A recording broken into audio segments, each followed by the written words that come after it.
तो हमारी एक्सरसाइज 7.2 चल रही थी। तो एक्सरसाइज 7.2 का पहला क्वेश्चन वीडियो नंबर 6 में कर चुका, 7 नंबर वीडियो में क्वेश्चन नंबर 2 कर चुका। अब हम नेक्स्ट पर आते हैं। तो यदि हमारे पास अनुपात निकालने आते हैं हमें और अनुपात विभाजन सूत्र यदि हमें ज्ञात है तो किसी भी क्वेश्चन में कोई दिक्कत नहीं आएगी। तो अब मैं क्वेश्चन नंबर 4 लेता हूँ। तो क्वेश्चन नंबर 4 है, 5 हैं, लगभग सभी एक से हैं और मैं इनके आपको सबको हल भी भेज दूंगा क्योंकि सभी की वीडियो नहीं बना जा सकती। तो अब है क्वेश्चन नंबर 4, बिंदुओं -3 10 और 6 -8 को जोड़ने वाले रेखाखंड को बिंदु -1 6 किस अनुपात में विभाजित करता है। इसी प्रकार इसमें भी अनुपात ज्ञात करना है। इसमें x अक्ष को विभाजित करता है तो विभाजन बिंदु के निर्देशांक भी हमें ज्ञात करने हैं। इसी प्रकार आगे सभी क्वेश्चन हैं। तो अब हम लेते हैं क्वेश्चन नंबर 4। तो -3 10 और 6 -8 को जोड़ने वाले रेखाखंड को बिंदु -1 6 किस अनुपात में विभाजित करता है। तो मेरे पास A एक बिंदु है -3 10, B एक बिंदु है 6 -8। मैं कहता हूं कि एक बिंदु P है। देखो उसने ये नहीं कहा किस अनुपात में, अंतः बाह्यतः का उसने, हम मान लेते हैं अंतः का ही क्वेश्चन करेंगे कि मानते हैं कि ए बी रेखाखंड को अर्थात ए व बी को जोड़ने वाले रेखाखंड को बिंदु P जिसके निर्देशांक प्रश्न अनुसार -1 6 हैं, यह बिंदु इस रेखाखंड अर्थात ए बी को m1 अनुपात m2 में विभाजित करता है। तो अब मैंने अनुपात मान लिया, अब मुझे m1 और m2 ज्ञात करने हैं। तो देखो ध्यान रहे, प्रश्न में कुछ नहीं कहा उसने कि किस अनुपात में विभाजित करता है, अंतः अनुपात है या बाह्य है। तो तुम हमेशा अंतः मान के चलेंगे। अगर आंसर में अनुपात का मान नेगेटिव आ जाता है तो उसे बाह्य लिख देंगे। अगर जैसे इसका आंसर है m1 अनुपात m2, इसका आंसर आया 2/2/7, ये प्लस का है। अगर आता -2/7 तो मैं कह देता 2:7 बाह्य है, नेगेटिव शो करेगा बाह्य है और प्लस शो करता है अंत है। तो आंसर में ये भी अच्छी तरह नोट कर लें। अब A और B के मान पता, देखो ये x और y हो गए। तो देखो सूत्र कोई सा भी निकाल, x बराबर लिख लो या y बराबर लिख लो। अंतः विभाजन बिंदु का सूत्र हमें पता है, x लिख लिया मैंने, तुम यहाँ y का भी लिख सकते थे, उससे भी अनुपात निकल जाएगा। केवल एक हमें चाहिए, x बराबर m1 x2 plus m2 x1 बटे m1 प्लस m2। चाहो तो तुम यहाँ y से भी चेक कर सकते हो, यही अनुपात आएगा। तो y बराबर m1 y2 plus m2 y1 upon m1 plus m2। अब मुझे क्या क्या दिया है मैं सबकी वैल्यू पुट करता हूँ। ये हुआ मेरा x का मान, ये अंतः विभाजन बिंदु का भुज है, एब्सिसा है। ये x1 y1 है, ये x2 y2 है। x1 का मान -3, y1 का मान 10, x2 का मान 6, y2 का मान -8 और ये वैल्यू मैंने यहाँ सब पुट कर दी। x बराबर m1 x2 plus m2 x1 upon m1 plus m2, इसका मान -1 है। m1 into 6 plus m2 -3 upon m1 plus m2, cross multiply करी, इसकी माइनस दोनों हो गई है। और इसे सोल्यूशन करते हैं, m1 एक तरफ कर लेंगे और m2 एक तरफ कर लेंगे। तो मैं देखता हूँ 2m2 बराबर 7m1।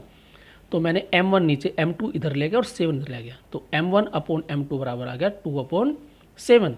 तो आंसर प्लस का, तो कैसा हुआ है, इंटरनली बाइसेक्ट करेगा इसे तो 2:7 में अंतः विभाजित करता है, ये आंसर होगा।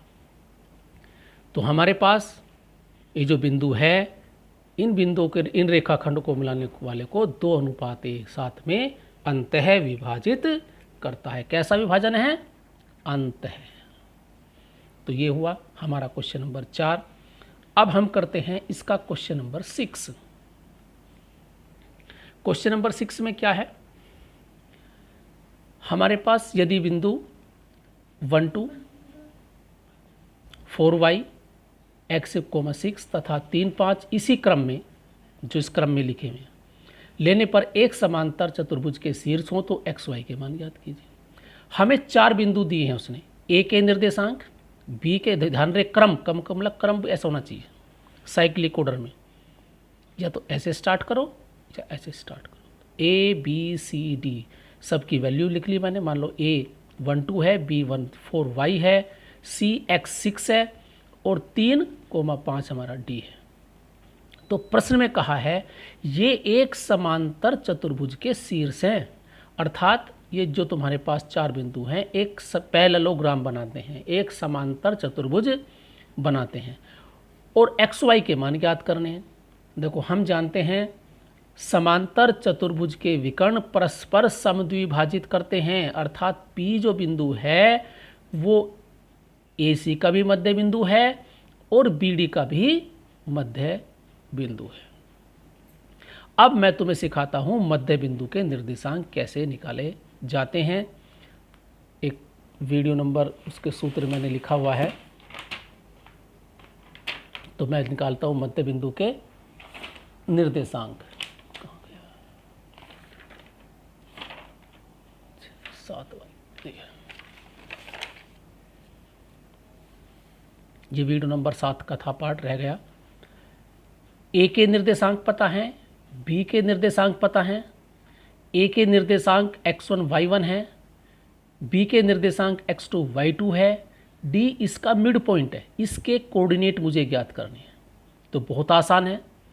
तो डी का जो भुज होगा, जो एफ सी सब पार्ट होगा, x बराबर होगा मध्य बिंदु के जो निर्देशांक मैंने मान लिए एक्स वाई है, माना मध्य बिंदु के निर्देशांक एक्स वाई हैं और x और y मुझे ज्ञात करने। तो x बराबर होता है x1 प्लस x2 अपॉन 2, अर्थात पहला जोड़ो, भुज भुज के मान जोड़ के 2 से भाग कर दो और y बराबर y1 प्लस y2 बटे 2। तो मध्य बिंदु के निर्देशांक ये तो हुआ x का मान x1 प्लस x2 बटे 2 और ये हुआ कोटि का मान ऑर्डिनेट y1 प्लस y2 बटे 2। तो मध्य बिंदु के निर्देशांक होते हैं x1 प्लस x2 बटे 2 कोमा y1 प्लस y2 बटे 2। तो इसे अच्छी तरह याद कर लें। अब आते हैं हम, तो हमने बताया कि P जो है वो AC का भी मध्य बिंदु है और BD का भी मध्य बिंदु है। तो हम जब हमें A के निर्देशांक पता हैं और C के निर्देशांक पता हैं तो P के मध्य बिंदु के निर्देशांक हम ज्ञात कर सकते हैं, बड़े आराम से ज्ञात कर सकते हैं। देखो पहला 1 प्लस एक्स बटे 2, 2 प्लस 6 अपॉन 2 निकल गए। तो देखो P विकर्ण AC व BD के मध्य बिंदु हैं। अब हम लेते हैं फर्स्ट AC के लिए, तो P कोमा AC का मध्य बिंदु है। तो P के निर्देशांक मैंने बताया x1 प्लस x2 बटे 2, अर्थात इस A और C का जो x1 है और ये x2 है, इन दोनों को जोड़ो आधा। इसी प्रकार y1 प्लस y2, इन दोनों को जोड़ो आधा और हल करके आता है 1, क्योंकि x हमें ज्ञात करना, तो 1 प्लस x अपॉन 2 और कोमा ये हल करके आ गया। तो ये हमारे पास आ गए किसके निर्देशांक, P के निर्देशांक। इसके ऐसे निकाले जब AC। अब हम P के निर्देशांक ऐसे भी निकाल सकते हैं क्योंकि ये BD का भी मध्य बिंदु है। D के निर्देशांक पता है, B के निर्देशांक पता है, तो पहले जोड़ो, 4 प्लस 3 का 2, 4 प्लस 3 बटे 2 और y प्लस 5 बटे 2। तो अब हमने P BD का मध्य बिंदु है, P BD का मध्य बिंदु है, तो P के निर्देशांक हुए 4 प्लस 3 बटे 2, अर्थात जो हमारे पास B का निर्देशांक का x पार्ट है, जो हमारे पास D का निर्देशांक है उसका जो x पार्ट है, उन दोनों का योग का आधा। इसी प्रकार y पार्ट के योग का आधा, y प्लस 5 अपॉन 2, 4 प्लस 3 हल करके ये आ गया हमारे पास। अब हमने पहले तरीके से P के निर्देशांक निकाले मध्य बिंदु के, ये आए। इस तरीके से हमने निकाले, ये आए। तो दोनों बराबर होने चाहिए। अगर दो कोऑर्डिनेट आपस में समान है तो पहला पार्ट बराबर होता है, ये इसके बराबर होगा और y वाला y के बराबर है। हमने इस प्रकार निकाला P का निर्देशांक मध्य बिंदु का, इस प्रकार निकाला, दो तरीके से निकाले। और P एक ही बिंदु है तो कोऑर्डिनेट सेम होने चाहिए। तो ये x पार्ट x के बराबर और ऑर्डिनेट यानी जो y पार्ट होता है वो दोनों बराबर हमने रख दिया। तो हमने पहले रखा x पार्ट देखो ये हमने कोऑर्डिनेट बराबर लिखे हैं, AC का मध्य बिंदु P बराबर है BD का मध्य बिंदु बराबर P, दोनों रखते तो ये वाला पार्ट बराबर इसके, और हल करके जब हमने रखा तो ये हमारे पास जब 1 + x/2 बराबर 7/2 रखा तो यहाँ से x बराबर 6 आ गया।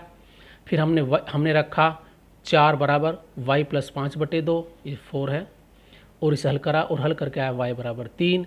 तो इस प्रकार हमने x और y के मान ज्ञात कर लिए। x का मान आया 6 और y का मान आया 3, और यही हमारी अज्ञात राशि थी। तो ये हुई हमारी वीडियो नंबर 8। तो इसमें मैंने 2 प्रश्न किए, दोनों को ध्यानपूर्वक देखें, करें और उसे याद करें। Have a nice day, thank you.